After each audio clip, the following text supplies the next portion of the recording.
Well, the vice president's comments last week have a lot of people talking about one of New York's busiest airports. He compared New York City's LaGuardia Airport to an airport in a third world country. Now the fallout.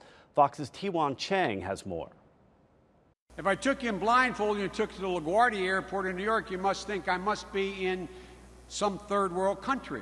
I respect the vice president, but I think his comments were inappropriate.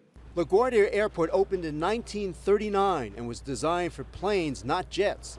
Yet last year it had a record 27 million jet passengers pass through it.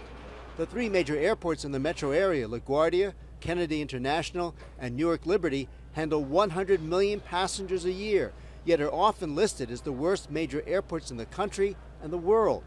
Worst in arrivals, departures, worst terminals, worst passenger amenities.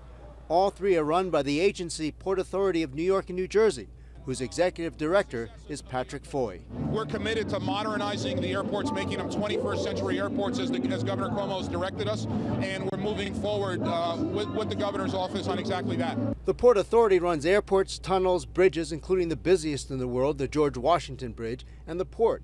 It takes in more than $10 million a day in revenues. So why are our airports in such bad shape? Global Gateway Alliance, a nonprofit advocacy group, says the Port Authority has paid more attention to other projects like PATH trains and recently on rebuilding the World Trade Center. Airports around the world have really taken off as very modern economic and passenger centers, right? And our airports haven't kept pace. So far, there have been small piecemeal improvements like the new control tower at LaGuardia.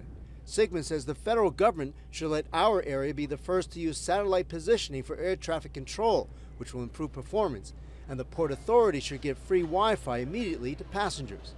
The Port Authority has a $28 billion 10-year rebuilding plan, including a new terminal at Newark International Airport and fixing the George Washington Bridge.